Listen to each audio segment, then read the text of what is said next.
So hi guys, my name is Ronnie and welcome to my channel. Before we get started, I just want to put out a quick disclaimer. This is my first attempt at making a vlog style video, and I'm definitely not a professional athlete. So I'm just a running enthusiast who completely fell in love with trail running. This video is all about documenting my first ever attempt at running a 100-mile ultramarathon.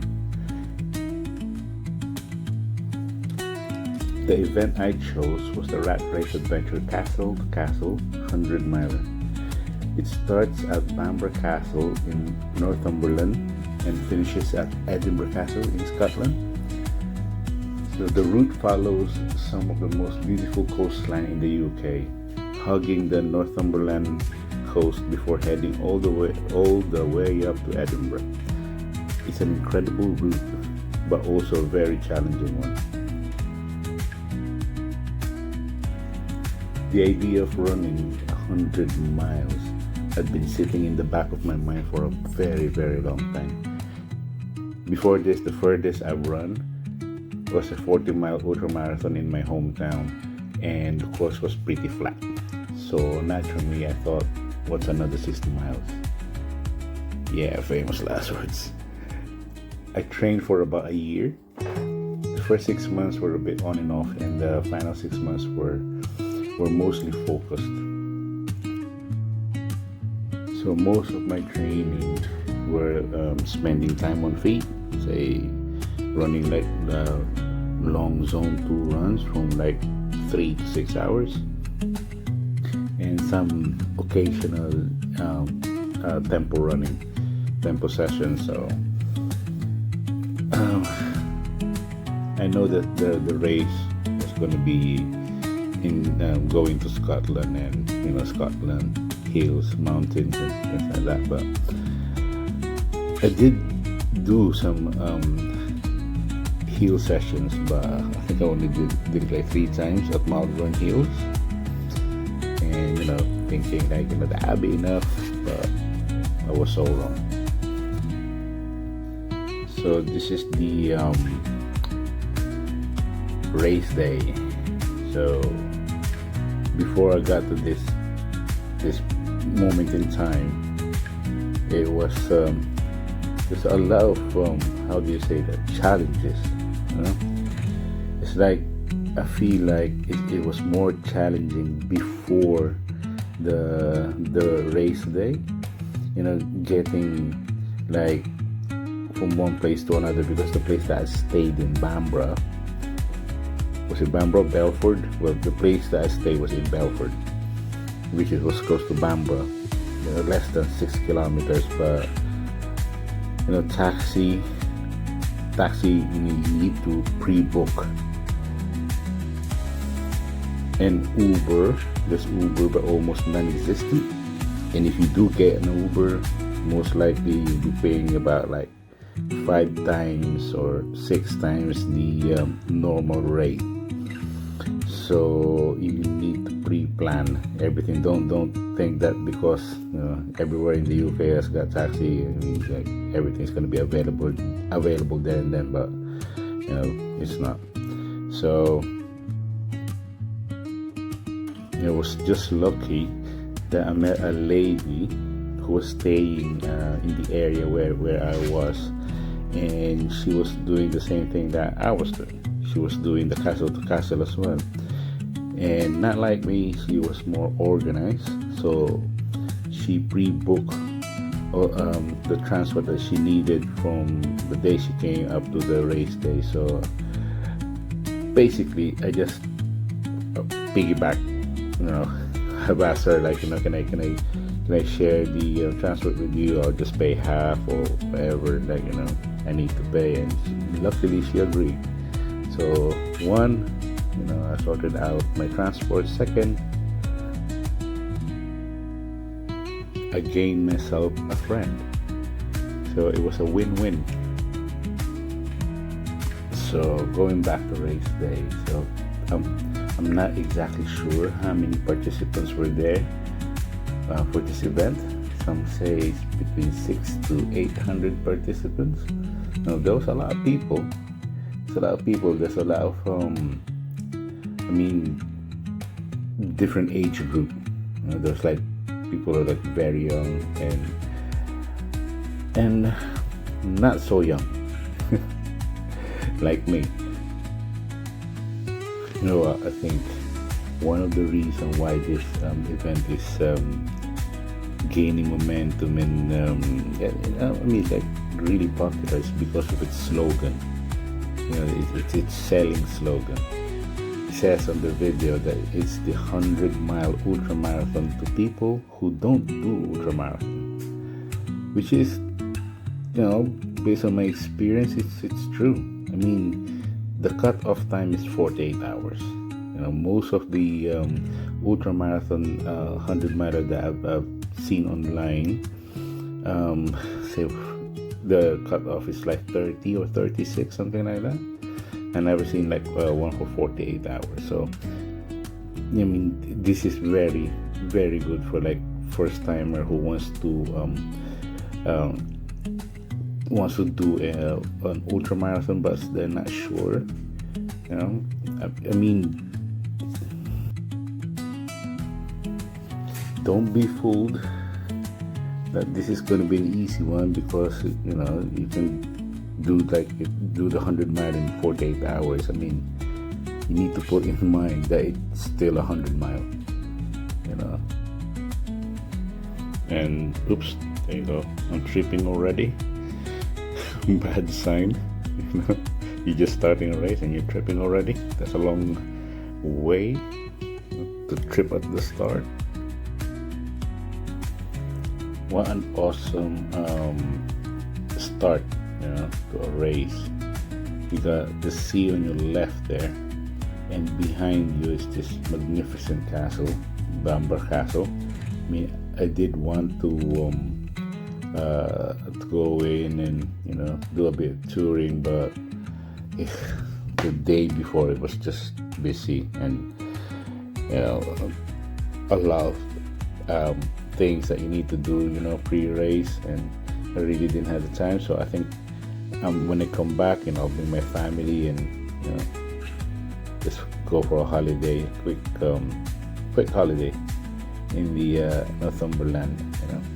So see that you don't have a start of a race like that, where in your backdrop is a beautiful castle. So here I am. I'm running with running and walking with my newfound friend Mandy. So we were expecting a very epic start, running down the hill, because there are a lot of participants on this race. The traffic was just bad, which is expected for a big event like this. But later on, as the gap goes bigger between runners, it felt like really nice. You can do whatever. You can run, you can walk, you can jog, you can crawl, whatever. So yeah, it's a beautiful area around Bamburgh Castle. One thing that I didn't saw, maybe because I didn't went around Bamburgh, was a news agent. Couldn't find any papers, like local shops. I mean, they got like the pantry, like the butchers and things like that, but you don't have like, say, One Stop or a Tesco, a small Tesco shop or store. They don't have that. So when me and Mandy was looking for some what they call this, water to fill up our flask, for race day, we couldn't find any shops. So the good Lord is watching over us. when the taxi driver found out that we were having problems with water, and after the next day when the taxi driver came back, he got loads of bottled water. So yeah, I mean we did what you call this, boiled some water, the tap water, boiled it and let it cool, and that's we were meant to use that, but because the taxi driver bought some more bottled water, so managed to use them instead. So here we are. I think this is about like maybe a kilometer, 2 kilometers from the start, and this is how did I put this? This was hay fever lane for me. This is hay fever alley. It's like overgrown path. I mean, not this one, but the one coming, I think, after this, like ferns from like side to side, and what do you call this, like brambles, and oh god, it's like thorns, and so my legs basically were shredded, but I did felt it at first, but I just noticed it like after we passed it. Yeah, a lot of friendly people. The participants, I think, of this race attracts a lot of like happy people. Even though we were struggling, we were still smiling, which is quite worrying, really. So this is the hay fever lane, and there's man in front of me. Now this lady, just a funny, really funny story. We were meant to be like buddies, going to the night shift. So we said like, yeah, okay, we're gonna be we'll buddy up, like going to the night, because basically me, I've only done like during the training as well, not a proper event. Went to like a night run, and so I'm not really sure if like how to go with it. I mean, you just need to run during the night, yeah, but it'd be nice if you got somebody who's done it before. So Mandy has done it before, so she agreed, like both of us buddy up. But man, this woman is fast. She is fast. I think she managed to do the whole event like under 35, sub 35. So after 5 miles, I think 5 miles to 7 miles. After that, never saw her again. She was really quick. Anyway, but it was a good experience, like meeting somebody, a total stranger before a race, and having a chat with them. And it would have been nice if we could have caught up with her, but she's Speedy Gonzalez. She was really fast. I mean, the thing that she's done, I mean, are things that I could just dream about, like ultra marathons that I really wanted to do. She's done it. So she's well experienced.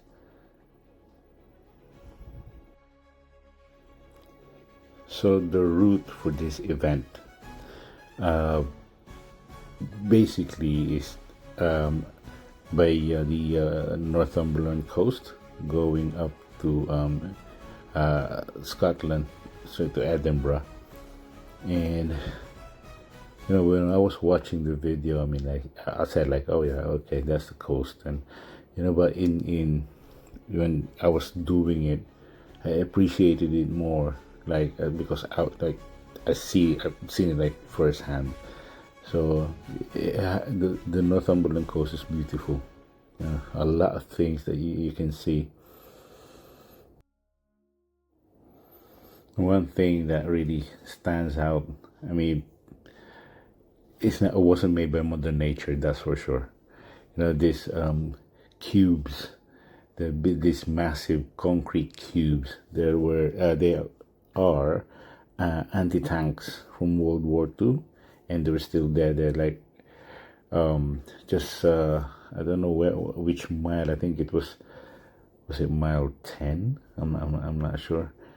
Yeah, I mean, it's quite distracting, but it was quirky. It was like very unusual. Like it's like Mother Nature, and then you see these rows of concrete cubes, which about like say maybe about 5 feet high.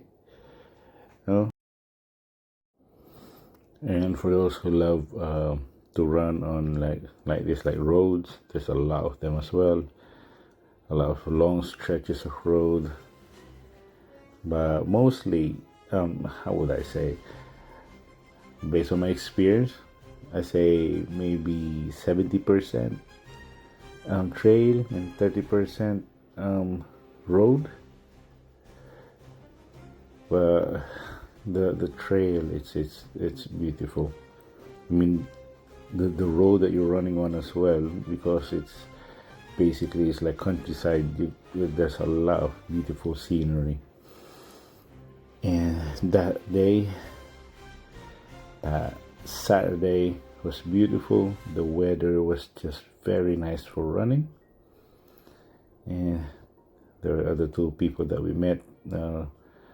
They stayed where we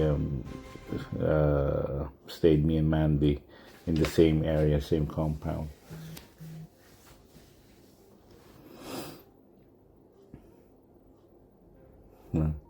I feel like here at this point, Mandy was just waiting for me, so I felt a bit embarrassed.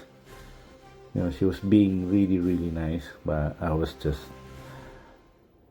I felt that time that I just bit more than I could chew. And yeah, so at this point, see, I'm running, but Mandy is nowhere to be found. By this point, Mandy was long gone. So this is a big stretch of fields, and I'm trying to catch up with time. So we got this a band, like a wristband with all the pacing. So just to keep you up with time. Like the one that I got was I got two wristband, one for sub 30, and then the other one is for like the 48 hours. So at this point, I think this was just about like 10 o'clock in the morning, nearly 11, I think. And at this point, I was still, well inside sub 30. Everything was just going well. I mean, I was just running, jogging, walking, I was mixing it up.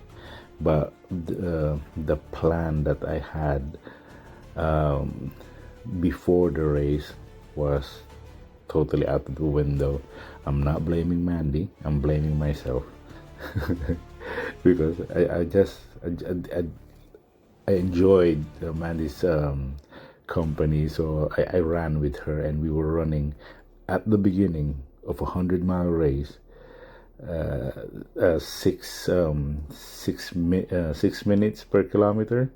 Was it 6 minutes? Yeah, 6 minutes per kilometer pacing, which is, for me, that was fast. So my original plan was 5 kilometer of walking or jogging. Running and jogging, 5 kilometer, and then 1 kilometer of just pure walk. That was my plan, and if I stick to that plan, I should have crossed the finish line under 35 hours. But I was just, I don't know, everything went out the window. I didn't follow that plan, which later on during the challenge, during the race, I really paid, so badly for it. So, but like what I said, in every ultra marathon that I've joined, there's a point where you're walking like a tourist. So this is me now, getting tired because of running too fast at the beginning. I say I'm a beginner for like 100-mile race, but I'm not a beginner ultramarathon runner. So I should have, I should have stuck with the plan. But I think I just got overwhelmed, with the event. I just went crazy at the beginning. Yeah. So at this point, I was still well inside the sub 30, and but one thing that happened to me during this race is cramps, like really bad cramps. I think from this point I was already experiencing cramps on my right leg, on my right calves, and it was still okay. I mean, I could run, and then later on I can feel like a twitch, and I would stop, and then when it subsides, I run again, and it was just like that. But later on during the race, it just got worse. I mean, it got worse that all like the muscles I need for running were just cramping. Both of my calves, my thighs were cramping, and it was just horrible. And I think it had nothing to do with the race. It was just me being unprepared, I think. Not fueling well. I mean, I was hydrating well. All the flask that I had, the blood that I had, every checkpoint I had to refill them because I was just drinking, very well. I had the SIS tablets. I was using them, so yeah, I was hydrating well, but I don't know. I don't know why I was like cramping like really bad. Okay, here's another stretch of a road.